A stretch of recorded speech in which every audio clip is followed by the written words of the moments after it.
এদিকে বিনা চিকিৎসায় আরও একবার রোগী মৃত্যুর অভিযোগ। পরিবারের বিক্ষোভের জেরে বুধবার 7 সকালে তীব্র উত্তেজনা ছড়ালো মুর্শিদাবাদের কান্দি মহকুমা হাসপাতালে। জানা গিয়েছে, বীরভূম জেলার ময়ূরেশ্বর থানার কুটুনিয়া এলাকার বাসিন্দা আবিদা সুলতানা পেটে ব্যথা নিয়ে হঠাৎই কান্দি মহকুমা হাসপাতালে ভর্তি হলো মঙ্গলবার রাতে। কিন্তু হাসপাতালের প্রসূতি বিভাগে ভর্তি করা হলেও কোনোভাবেই তার চিকিৎসা করা হয়নি বলে অভিযোগ। এ বিষয়ে আমরা আরও বিস্তারিত কথা বলবো আমাদের প্রতিনিধি সাগর মণ্ডলের সঙ্গে। সাগর, আরও একবার চিকিৎসা না পেয়ে রোগী মৃত্যুর অভিযোগ উঠছে, কি জানতে পারা যাচ্ছে? দেখো দিশা, যেখানে আরজি করের এই বিষয় নিয়ে একদম তোলপাড় গোটা পশ্চিমবাংলা জুড়ে এবং পুরো দেশ, সেই তার মধ্যে থেকেই কিন্তু সুলতানা নামে, আবিদা সুলতানা নামে একজন 30 বছরের মহিলা, যার 2 মাসের প্রেগনেন্ট অবস্থায় তাকে হঠাৎই তার পেটে ব্যথা শুরু হয়। সেই নিয়ে গতকাল রাত্রে কান্দি মহকুমা হাসপাতালে ভর্তি করা হয় এবং তারপর থেকেই তাদের বাড়ির লোক যখনই যন্ত্রণা ওঠে তখনই কিন্তু ডাক্তারের কাছে যায় এবং নার্সদের কাছে গিয়ে বারংবার বলে যে এরকম তার পেটের মধ্যে যন্ত্রণা হচ্ছে, তিনি সহ্য করতে পারছেন না। উল্টে তাদের পক্ষ থেকে বক্তব্য আসে যে এগুলো পুরোপুরি তারা নাটক করছে, এরকম কোনো কিছু না, এরকম ব্যথা হয় এরকম বলে তাদের বাড়ির লোককে কিন্তু বারংবার ফিরিয়ে দেয়। পরবর্তীকালে যখন ভোরের দিকে, আজ সকালে ভোরের দিকে যখন অতিরিক্ত যন্ত্রণা শুরু হয় তখনও কিন্তু ডাক্তারদের কাছে যায় এবং সিস্টারদের কাছে যায়, তখন ডাক্তারকে কল করার জন্য বলে, তখন কিন্তু তারা সেটাও কল করে না। বাধ্য হয়ে তার সেই বিনা চিকিৎসায় কিন্তু সেই প্রসূতি মহিলা কিন্তু মারা যায়।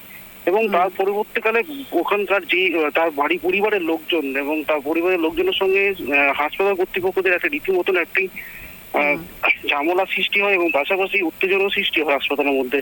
পেশেন্টের লোকদেরকে সিস্টাররা ধাক্কা মেরে বের করে দেয়, এমনই একটা অভিযোগ করছে। পরবর্তীকালে যখন শুনতে পায় এই ঘটনার, তার পরিবারের লোকজন আরো আশেপাশে যারা পেশেন্ট পার্টি আছে তারাও এই সিস্টারদের দুর্ব্যবহারের জন্য তারাও কিন্তু সরব হয় এবং পরবর্তীকালে কান্দি থানার পুলিশকে খবর দেয়। কান্দি থানার পুলিশ এসে সেই পরিস্থিতি নিয়ন্ত্রণে আনে। তবে সাগর, চিকিৎসকদের চিকিৎসা না করার পেছনে কি কারণ থাকতে পারে? দেখো, একদমই বিষয়, কারণ ওখানে তো প্রচুর পরিমাণে পেশেন্ট ভর্তি থাকে প্রসূতি বিভাগে এবং সেখানে কিন্তু সিস্টারদের যেটুকু বক্তব্য, তারা বলছে যে সব বাড়ি এইরকম স্টেজের মধ্যে থাকাকালীন কিন্তু সমস্ত মেয়েদেরই একটা পেটে ব্যথা হয় এবং সেটা কিন্তু কেউ কেউ সহ্য করে, তবে তাকে পরিমাণ মতো যেরকম যেটুকু মেডিসিন দেওয়া প্রয়োজন সমস্ত কিছু মেডিসিনই তাকে দেওয়া হয়েছিল এবং রাত্রে যেহেতু ভর্তি করা হয়েছিল তার কি সঠিক তার চিকিৎসাটা হয়তো ঠিক মতন ভাবে হয়নি, কারণ তার সেই রিপোর্ট, যে পরীক্ষাগুলো করা যাবে সেই পরীক্ষাগুলো রাতের মধ্যে করা হয়নি। আজকে দিনের বেলায় সেই পরীক্ষাগুলোকে করলে পরে তবেই হয়তো জানতে পারা গেল তার মেন কি সমস্যা হয়েছিল। সেই সমস্যাটা ঠিকঠাক ভাবে ধরা পড়েনি বলেই হয়তো পেশেন্টের মৃত্যু হয়েছে, এমনই একটা ধারণা করছে বিষয়। একদমই, ধন্যবাদ সাগর। বিনা চিকিৎসায় রোগী মৃত্যুর অভিযোগ আরও একবার। পরিবারের বিক্ষোভের জেরে বুধবার 7 সকালে তীব্র উত্তেজনা ছড়ালো মুর্শিদাবাদের কান্দি মহকুমা হাসপাতালে। জানা গিয়েছে, বীরভূম জেলার ময়ূরেশ্বর থানার কুনুটিয়া এলাকার বাসিন্দা আবিদা সুলতানা পেটে ব্যথা নিয়ে হঠাৎই কান্দি মহকুমা হাসপাতালে ভর্তি হন মঙ্গলবার রাতে। কিন্তু হাসপাতালের প্রসূতি বিভাগে ভর্তি করা হলেও কোনোভাবেই তার চিকিৎসা করা হয়নি বলে অভিযোগ। এমনকি রোগী ও রোগীর পরিবারের সঙ্গে দুর্ব্যবহার করা হয় নার্সদের পক্ষ থেকে। বুধবার ভোরে হঠাৎই মৃত্যু হয় রোগীর। এরপরেই চিকিৎসায় গাফিলতির অভিযোগ তুলে রোগীর পরিবারের সদস্যরা ক্ষোভে ফেটে পড়েন। পাশাপাশি নার্সের শাস্তির দাবিতে চলে বিক্ষোভ। পরবর্তীতে খবর পেয়ে হাসপাতালে পৌঁছয় পরিস্থিতি নিয়ন্ত্রণে আনে কান্দি থানার পুলিশ। কালকে সন্ধ্যের দিকে আমার বৌদির ব্যথা উঠেছিল পেটে, তো ব্যথা ওঠার পর হসপিটালে এমার্জেন্সি নিয়ে আসা হয়। নিয়ে আসার পর প্রথমে যে প্রাথমিক চিকিৎসা হয় সেটা করা হয়, কিন্তু রাতের দিকে খুবই ব্যথা ওঠে। নার্সদেরকে বারবার ডাকার পরেও নার্সদের মধ্যে অনেক রকম অনীহা দেখা যায়। তারা বলেন নাকি রুগী নাকি নাটক করছেন।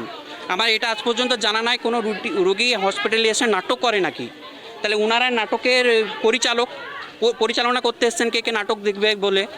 তো ব্যাপারটা হচ্ছে, ডাক্তারকে দেখার পরও ডাক্তারদের মধ্যে অনীহা দেখা যায়, কোনোরকমভাবে ভালো চিকিৎসা হয়নি, ভুল চিকিৎসা মারা গিয়েছে। এমনকি রুম থেকে ধাক্কা দিয়ে বের করে দেওয়া হয় আমার মাসিকে এবং তার থুতুনিতে লেগেছে, রক্ত জমে গেছে। এবং পুলিশদের কাছে আমরা সুস্থভাবে বিচার চাইলেও পুলিশদের কাছে সেরকম আমরা সহায়তা পাইনি। ওনারা ঘুরিয়ে আমাদেরকেই বোঝাচ্ছেন যে সুপার আসবেন না, জবাবদিহি নয়, জবাবদিহি নয়। তাহলে আমরা জানতে চাই আমাদের কাছে জবাবদিহিটা কে? পুলিশ, সুপার, কে জবাবদিহি? উনি মারা গেছেন, মারা যাওয়ার জবাবটা কে দেবেন?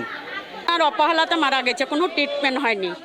কেন ওনার শাশুড়ি মা বারে বারে ডাকতে গেছে, যায়নি, আসেনি। অথচ কোনো ডাক্তারবাবুকে কল করেনি। পুনরায় না যাওয়াতে আমরা গিয়েছি, আমরা পাশের বেডের লোক যাতে ওর অসুবিধাটা না হয়, তার নার্সরা আমাদেরকে পাত্তাও দেয়নি, কোনো কথাও বলেনি।